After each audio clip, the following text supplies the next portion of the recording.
Back to the mill specifically, there's a rumor that there is a non-competition clause that Pixel or HIG has. I haven't seen that. I've seen most of the paperwork. I've not seen that. So that is a rumor. Okay, so as far as you know, there's nothing that says this cannot be a paper mill again. No, they're showing it to paper mill companies. Okay, that's good to know. They're conducting the plant tours.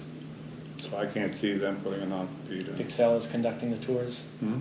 Yeah, Pixel leadership are the ones that are conducting the tours, along with Jobs Ohio going through there, or Ohio Southeast. They can't speak intelligently, paper maker to paper maker, of what they do there. That has to be the ones that are running it now. Okay. One big issue, which I really haven't touched on, the pollution. Well, you talked about potential mitigation, needing to clean up the soil and such.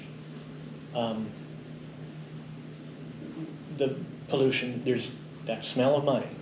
No. Okay. How might that change?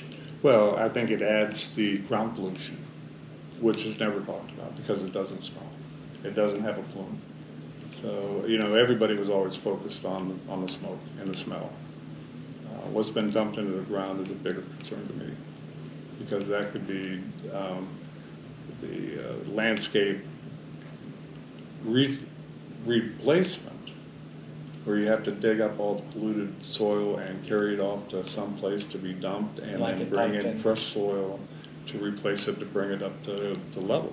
You're beside Paint Creek there, and Scioto River's not far off. You're at zero level above sea level, essentially, when it comes to the local topography. So water runs downhill, you deepen that cavern where the mill was, and then you have all the runoff going that way. There's a lot of things to consider in this, and just the facts of the ground cleanup is going to cost a lot more than the air cleanup, because the air problems go away.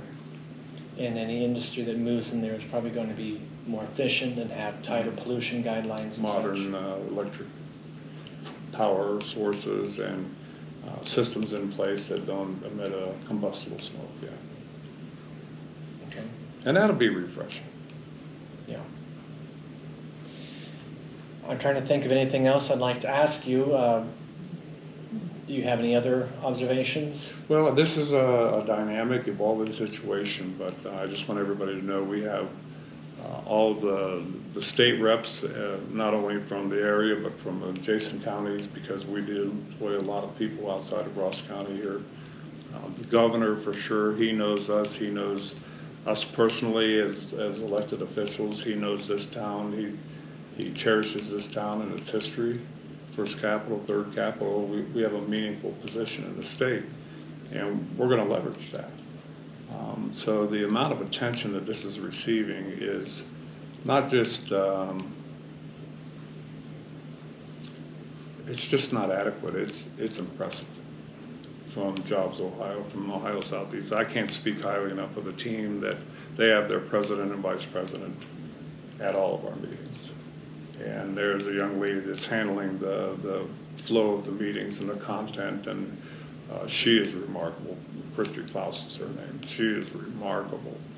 And so we have top caliber people that are assisting us with that. We have our best in the community at the table, and the decision makers, more importantly.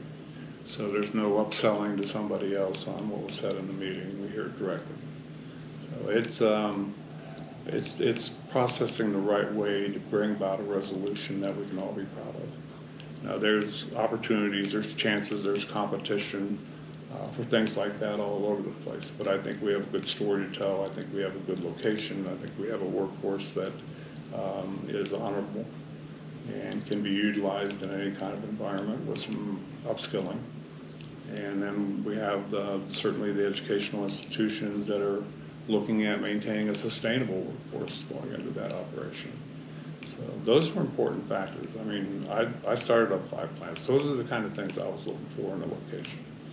So helping to give some perspective to that, I think helps us check boxes and can provide the best outcomes. What can we expect to see in the next less than 60 days and on August 10th?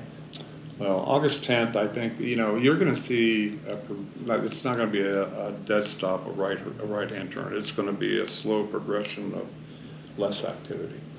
They have finished goods they have to sell and ship. They have wood in the yard they have to process. They have to get that yard all the way cleaned out. They have chips in the yard they have to use. The pulp mill is the biggest victim of that environment because pulp manufacturing is a big part in all paper making, and there's sister companies that can use our pulp to run as a raw material. But the content of the wood that goes in there makes a difference on what it can be used for, whether it's food grade, whether it's can be used as tissue paper or paper plates in self-develop. Most of the wood chips that go into that are ash and oak, which are hardwoods. And they take more of a softwood and those kind of paper products and food grade products. So the raw material is the wrong type for this area, what we farm in the surrounding woods. So it's a secular operation that serves a very specific clientele and market. So to expand upon that, it makes it difficult. But to wind all that down and sell off everything that's on the property, you're gonna see the production stop at August 10th. There might be activity beyond that in shipping and receiving and selling off and cleaning up, definitely for cleanup. But that's when the memorandum of understanding kicks in, and we just start moving on, getting the site ready for its next phase of life, earlier than the December 31st original target throw that Senator Marino put out. So on August 10th, they will stop production? That's the target date, yeah. Will we see other processes dwindle down? Oh, yes. Yes, this So is that's the what process. you're saying, like, it already has started, slowing down, yeah. so aside from like emptying out, maybe shipping things off, Whatever remains is what they'll do, and then if they have retained rights to all the equipment in there, so that you'll see that loaded on trucks and leaving. So, yeah.